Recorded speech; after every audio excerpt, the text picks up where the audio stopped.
이재명 대표 피습 사건으로 그러면 이낙연 전 대표 신당은 어떻게 되는 것이냐. 안민석 의원이요. 신당 불가능하다 이렇게 얘기를 했습니다. 현충원을 참배한 이낙연 전 대표는 신당 창당 의지를 거듭 밝혔습니다.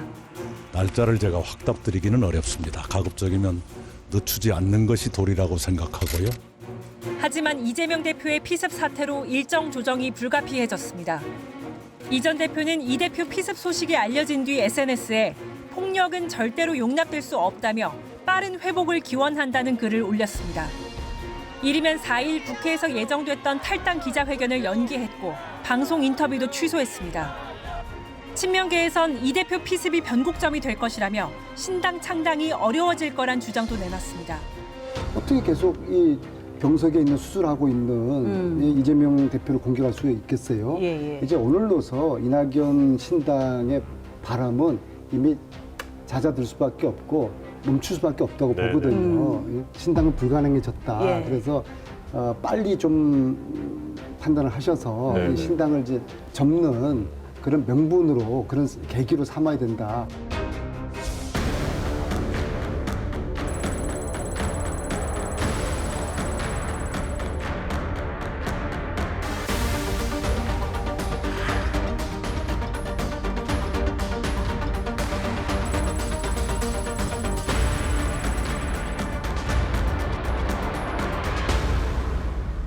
지금 국민들의 보편적인 그 느낌은 이낙연 전 대표가 눈 오는 날 갈 길 가겠다고 선언한 다음에 그 이재명 대표가 이렇게 갑작스러운 피습을 받았을 때 야박하고 무정하게 보이지 않고 또 예의를 차리기 위해서 좀 쉬었다 가는 거 정도면 국민들이 다 용인할 거라고 생각해요. 그 정도면 뭐 특별히 야박하지 않다라고 생각할 것 같아요. 근데 안민석 그분은 지금 이걸 정치적으로 굉장히 이용하고 싶은 거잖아요. 이게 뭐냐면 그 이낙연 대표가 여기서 당을 만드는 움직임을 하면 당신이 지금 사람 잡은 거야라고 지금 공개적으로 얘기한 거나 마찬가지예요. 이런 일이 벌어졌는데도 당신 갈 길 가면 매우 나쁜 거야. 이런 얘기를 한 거예요. 그러니까 본인의 소망을 담은 거죠. 본인의 정치적인 그 소망을 여기다 담는 게 이 사건을 정치화시키는 또 다른 방법인 거죠. 그러니까 뭐 저는 그런 거 자체가 별로 그렇게 바람직하다고 생각이 되질 않습니다.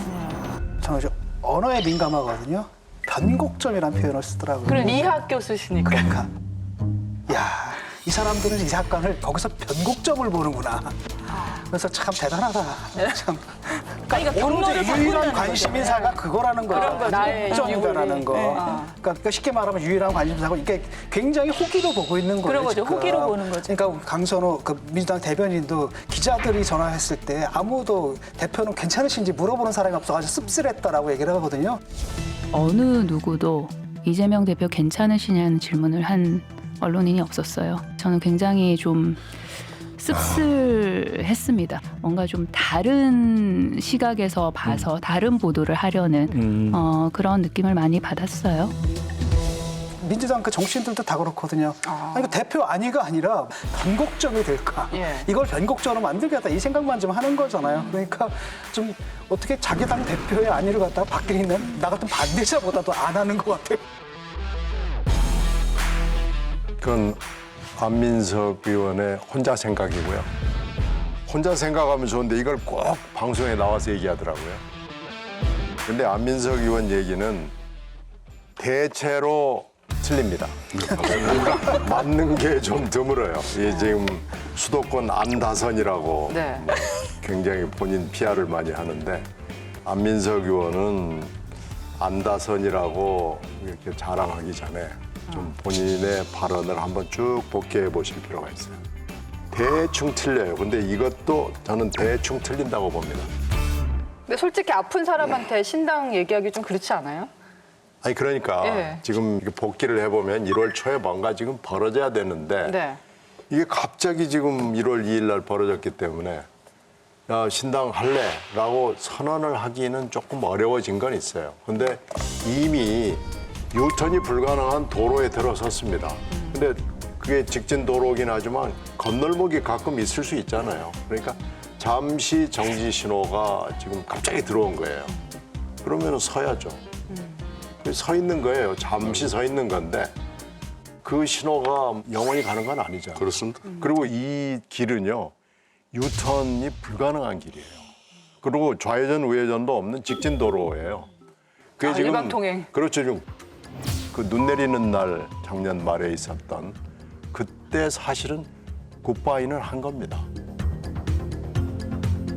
두 전현 대표가 만나서 자, 뭘 그러면은 고칠래요? 그랬더니 아니 고칠 게 없습니다라고 그래서 그러면 저는 제 길 갈래요. 저는 이 직진 도로로 그냥 갑니다라고 통보를 한 거고 그러면은 See you again이 아니고 자 이건 그러면 진짜 굿바이입니다라고 하고 나온 거거든요. 그러니까 눈 내리는 날 아주 인상적으로 굿바이 한 겁니다.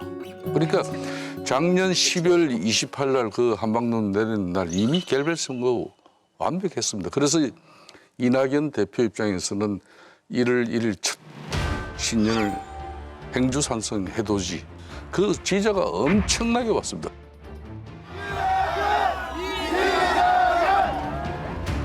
외적에 맞서 행주 대첩을 승리로 이끈 권율 장군 동상 앞에서 이 전 대표는 올해 총선을 대첩이라 표현하며 결의를 다졌습니다. 우리가 그때 권율 장군과 함께했던 백성의 심정으로 올해 대첩을 이룹시다. 국민에게 양자택일이 아닌 새로운 선택지를 주기 위해 큰 싸움을 벌여야 한다고도 했습니다. 사퇴를 거부한 이재명 대표를 겨냥해 신당 창당 의지를 거듭 밝힌 것으로 해석됩니다. 그 행주산성 대첩이에요.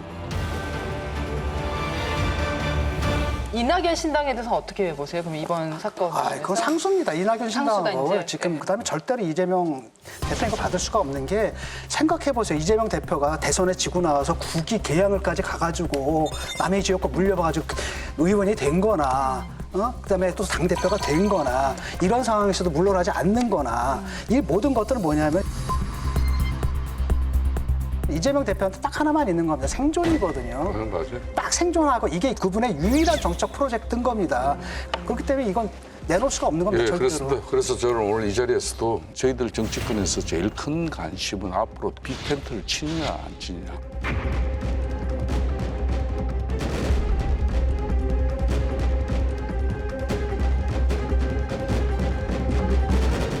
사실상 이낙연 신당의 가장 핵심 인사가 신임 최고위원이에요. 그래서 제가 여기서 한 거지만 우리 조수빈 앵커님 대신에 지금 제가 MC인데요? 내가 이거 하나만 진짜 물어보고 한 내가 개만. 다른 얘기 한다. 앞으로 절대 안 물어볼게요. 제 인석 신당에 조모 씨라고 있습니다. 조모 씨라고 있는데 그거 아십니다, 저분은. 그 이제 사실상 빅텐트 통합신당에 물밑 협상을 하시는 분인데 그 통합신당으로도 갑니까? 얘기 좀 있습니까? 제가 대답을 해야 되나요? 우리끼리인데 여기서 뭘 다 해버립시다. 빅텐트 치실 건가요? 텐트의 사이즈는요. 작은 거보다는 큰 게 좋은 것 같아. 작은 거보다는 큰 게 좋은 것 같아. 많은 걸 함축하는 한마디. 뭐 이제 한번 깊이 생각을 해봐야 될 때라고 생각합니다. 그 필습 사흘 전에 이낙연 전 대표하고 이재명 대표가 만났잖아요. 그때 혹시 어떤 얘기가 실제로 오갔는지 좀 들으신 거 있으세요? 그 전날 좀 조짐이 있었죠. 뭐 집으로 찾아오겠다 그래서 그건 집으로 찾아오는 모습은 좋지 않기 때문에 다음 날 그럼 날이 밝으면 봅시다 해서 약속이 됐어요. 한방눈 속 5분 먼저 도착한 이재명 대표가 취재진과 대화를 나누다가 이낙연 전 대표가 도착하자 서둘러 맞이합니다. 이 검사 독재 정권의 이 포괄적인 일부 지지자들의 고성 비판은 직접 제지하기도 했습니다. 식당에 들어선 두 사람은 앉은 자리에서 눈도 마주치지 않았는데 눈이 와가지고 갑자기 길이 많이 막히네요. 해석자 없이 45분 동안 대화를 나눴습니다. 회동 이후 이 대표는 이 전 대표를 바라보며 당에 남아달라 부탁했지만 실제로 기대치에 부족한 점이 있겠지만 당을 나가시는 것이 그 길은 아닐 것이다라는 간곡한 말씀을 드렸습니다. 오늘 그 변화의 의지를 안타깝게도 확인할 수 없었습니다. 좀 더 가치 있는 일을 위해서 제 갈 길을 가겠습니다. 자, 그런데 문재인 대통령이 단독 대좌를 이재명 후보 내지는 경기도지사하고 했을 때 몇 번 좀 뒤통수를 맞았다고 그래요. 문재인 전 대통령이요? 문재인 전 대통령이. 그래서 문재인 대통령이 두 사람이 만날 때는 노고기를 딱 놓고 했다고 그래요. 해석자 없이 했을 때. 이낙연 대표도 그래서 예. 이낙연 대표도 그래야 되지 않느냐라는 생각을 해서 이제 말씀을 드렸더니 아유, 뭐 그럴 수는 없는 거 아니냐 그래서 수첩은 가지고 가자. 수첩. 자, 그런데 녹음기가 이재명 대표 쪽에서 나왔습니다. 이재명 대표 쪽에서 나왔습니다. 그러니까 야, 이 정도로 서로 불신을 하나 정말 환상적이구나라는 그 결론을 내렸습니다. 그러니까 제한이 있을 수도 없고요. 그래서 그 모임은 한방눈이 내리는 굉장히 낭만적인 날.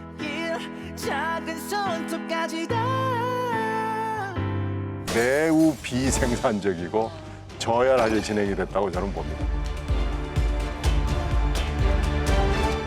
이재명 대표 위증 교사 재판이 다음 주에 예정되어 있었는데요.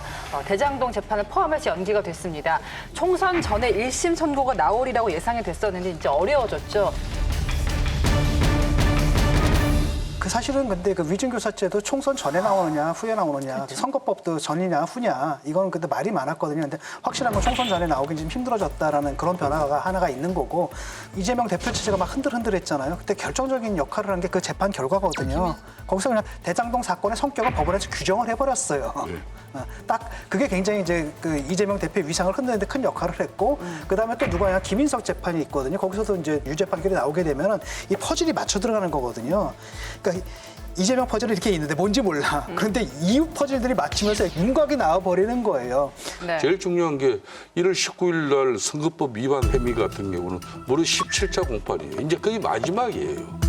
이거 이번에 하고 나면은 재판부에서 법조인들은 선고일 이제 아마 잡을 거다 이런 정도인데 이재명 대표의 이 중한 피습은 정말 국민적 불행이지만은 이걸 가지고 이걸 재판 차질은 빚을 수밖에 없다는 걸 기정사실로 공식으로 만들어가는 것은 네. 민주당 일각에서 나오는 이런 분위기는 저는 네. 국민 정서에 맞지 않다고 보고 있어요.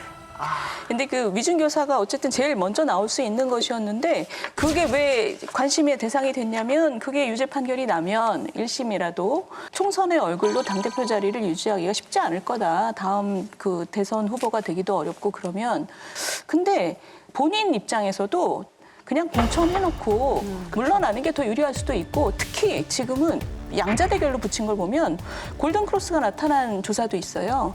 이거는 저는 앞으로 더 강해질 것 같거든요. 그러니까 이재명이라는 분이 너무 오래 우리 옆에 있었기 때문에 지금 한동훈이라는 새로운 얼굴이 나타났을 때 이 골든 크로스가 저는 더 이렇게 더 차이가 벌어질 것 같아요. 그러면 이재명 그 대표 입장에서는 당 대표로서 총선의 얼굴로서 다니지 않는 게 오히려 더 본인한테 유리하다고 생각할 수 있을 것 같아요. 여러분 여기를 눌러서 구독을 해주시면 강적들 컨텐츠를 빠르게 만나보실 수가 있습니다. 알람 설정도 잊지 말아주세요.